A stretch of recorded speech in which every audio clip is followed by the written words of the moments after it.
Hi everybody, today we're going to be reading chapter 13 from the City of Ember. So let's go ahead and jump in. We did read this yesterday, or most of it, so this should be a recap for the majority. So chapter 13, Deciphering the Message. June headed for home and Lena went in the opposite direction across Harkin Square.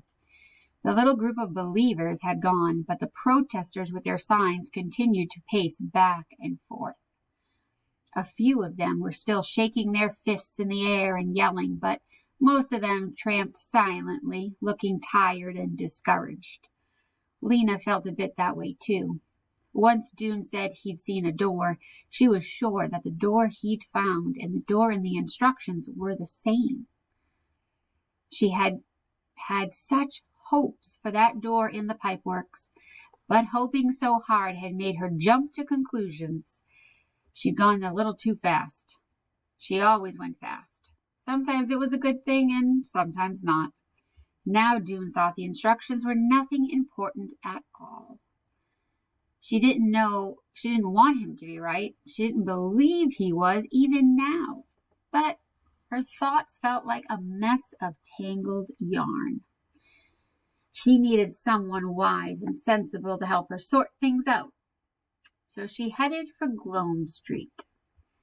There it was. Though it was nearly 6 o'clock, she found Clary still in her workroom at the far end of Greenhouse 1. It was a small, crowded room, pots and trowels cluttered at a high table at the one end.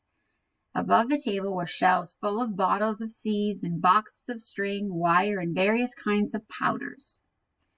Clary's desk was a rickety table littered with scraps of paper, all of them covered with notes in her neat, round handwriting.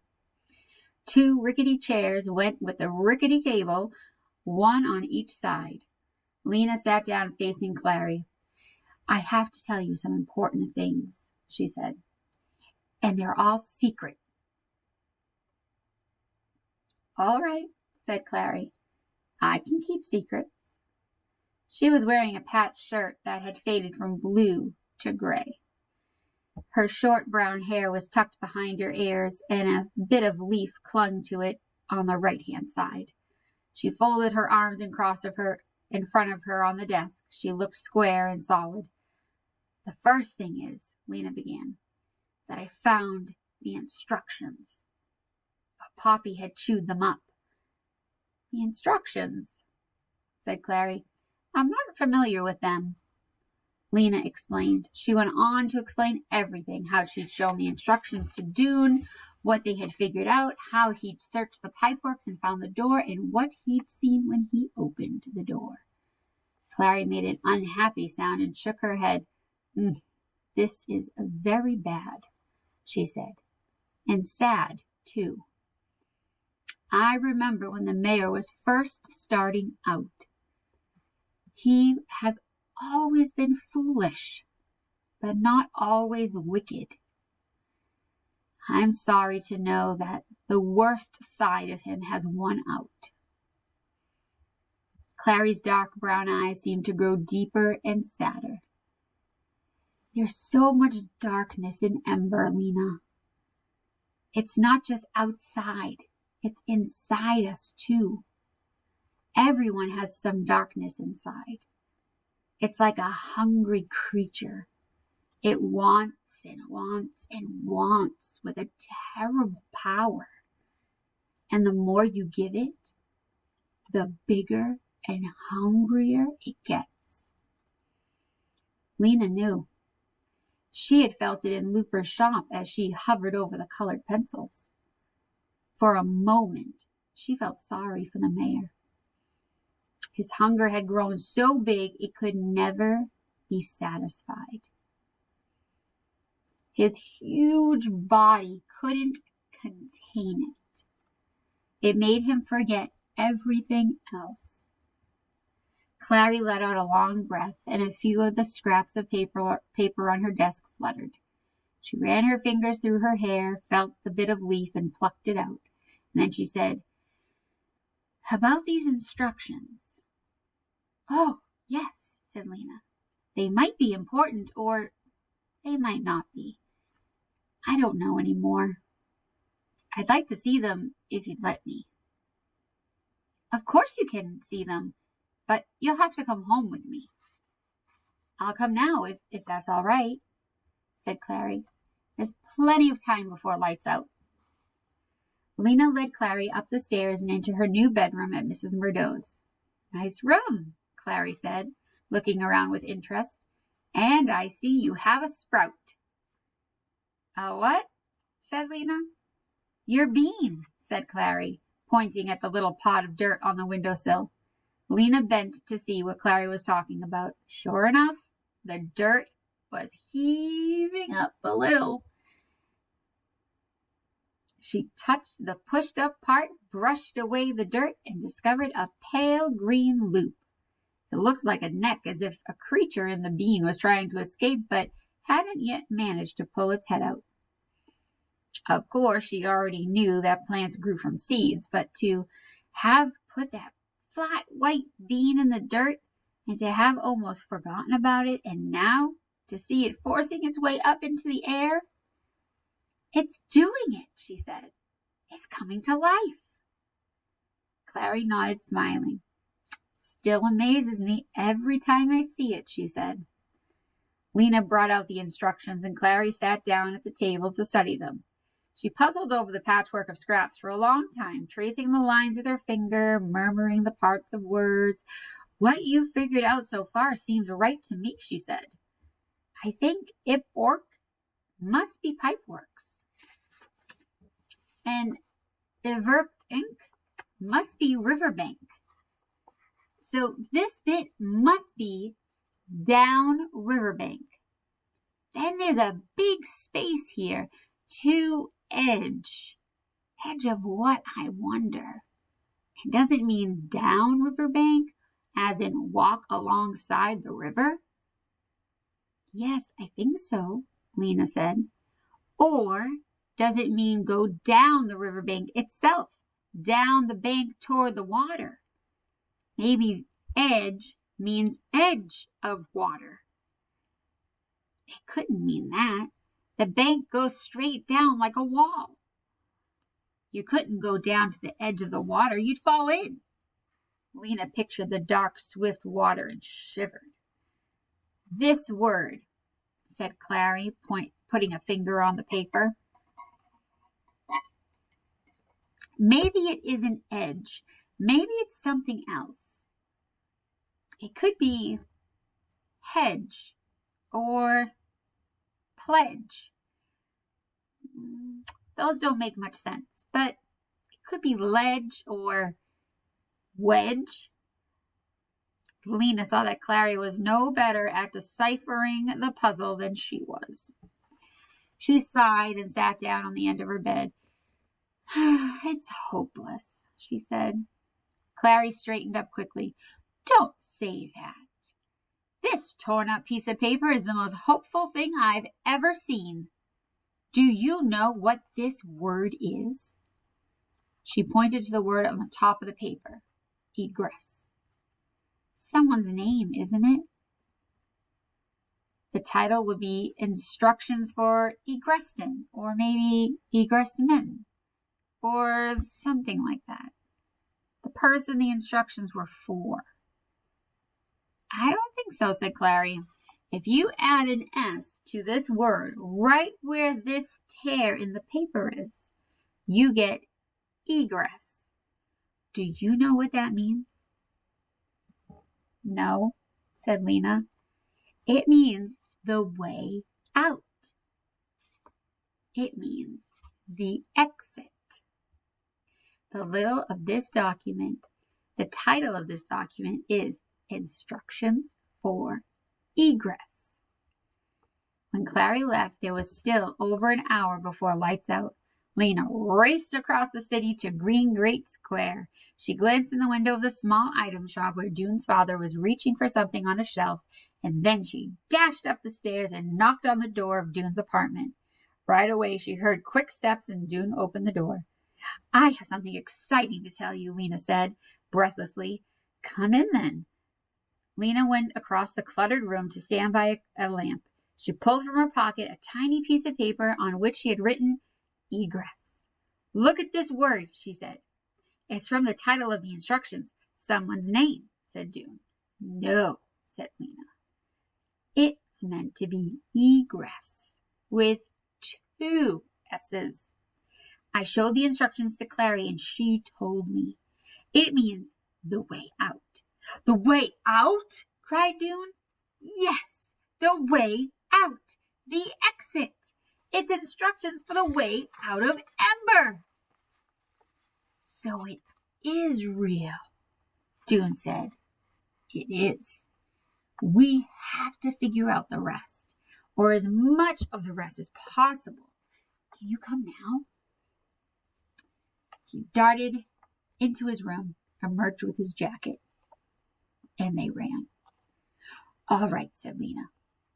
They were on the floor of the blue-green room at Mrs. Murdo's. Let's take the first line. She moved her finger along it slowly. X, riv, ip, ork. We know that ip-ork is pipeworks, she said. X could be expand or explore or expose. There's a big space between X and the rest, said Dune. There must be more words in there. But who knows what they are? Let's move on. Lena swept her straggly hair impatiently back from her face. Look at number 2. 2. Stun. Marked with E by R. Dj. Lena put her finger on stun. What could that be? Maybe piston, said Dune. That's part of a machine like the generator.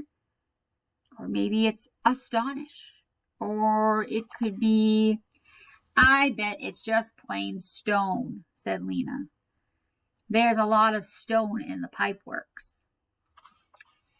Dune had to admit that she was probably right. So then he said, it would be stone marked with E. He frowned at the next bit. This must be river's edge. Stone marked with E by the river's edge? They looked at each other in delight. E for egress, cried Lena. E for exit. Oh, they bent over the document again. There's not much left of this next line, said Dune. Aid, down, iverb, enk, to edge, upper, 8, low. Just this part, which must say, down riverbank to edge, something. Edge of water would make sense, but right after edge, there's app. What would that be? Dune sat back on his heels and gazed up at the ceiling as if the answer might be there. Lena muttered, down riverbank to edge. She thought of Clary's guesses about the line. Maybe it's ledge, she said. Down riverbank to ledge. It could be a ledge down near the water. That's a sensible thought. Yes, that must be right. There's a stone marked with E, and down the riverbank at that point, there's a ledge. I think we're getting it. Once again, they crouched over the paper and the page, and their heads were close together. Okay, Dune said. Line 4.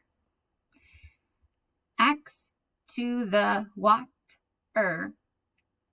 fine door of bow, cur, key, hind, small, steel, pan, the right, rem, e, open, do. This is where it says door, Lena said.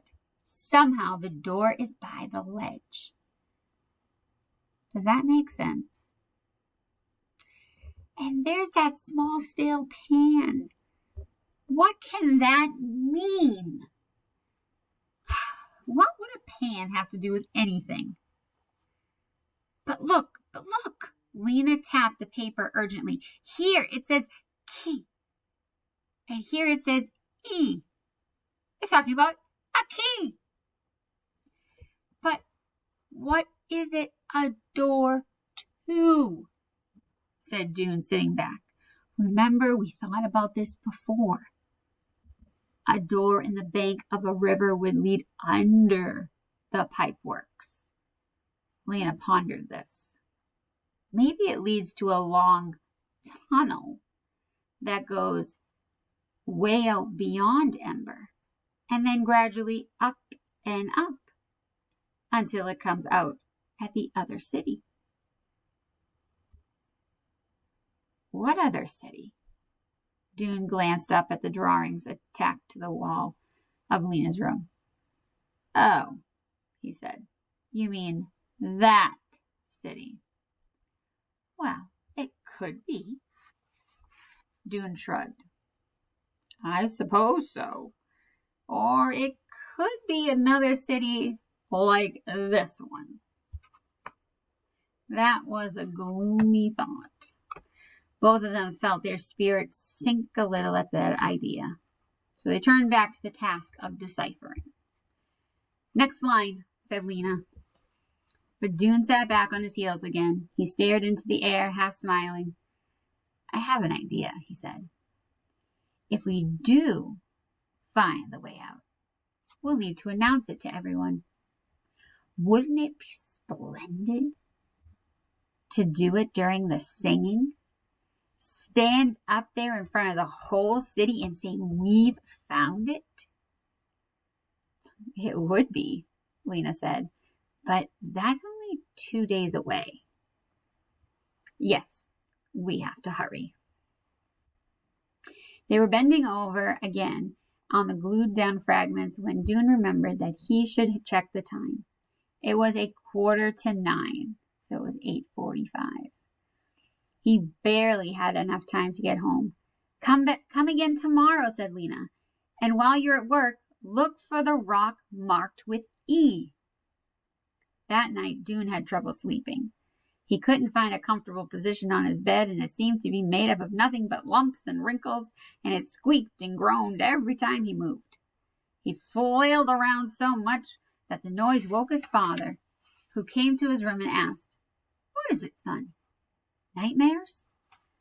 No, said Dune. Just can't sleep. Are you worrying? Frightened of anything? Dune wanted to say, Yes, Father, I'm worried because the mayor of our city is taking for himself the things that people need. And I'm afraid because any day our lights could go out forever.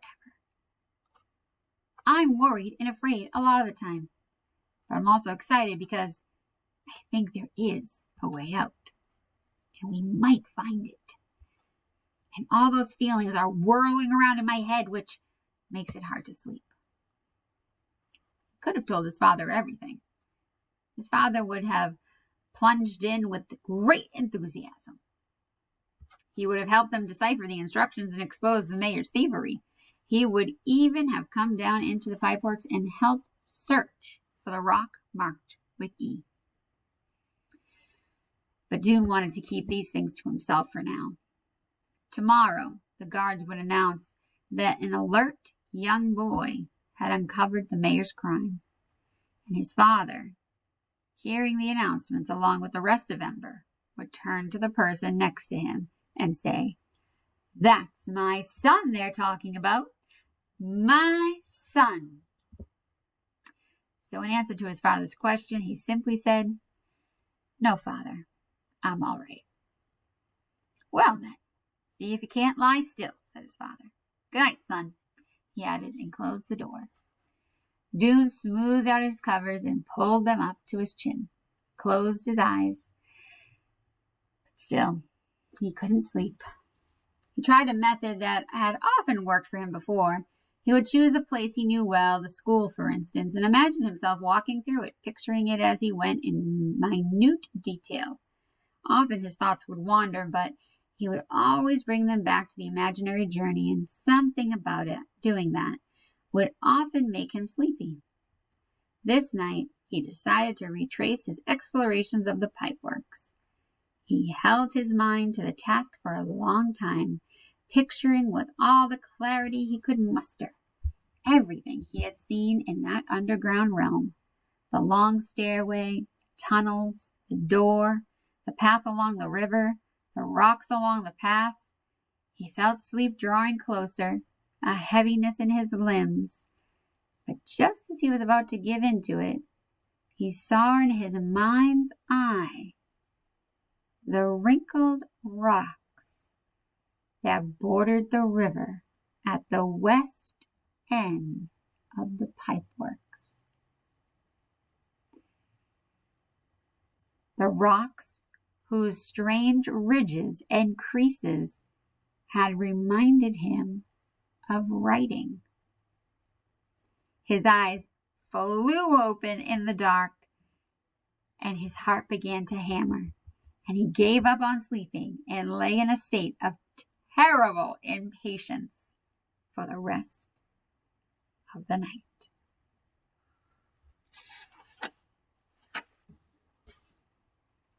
And that is the end of chapter 13.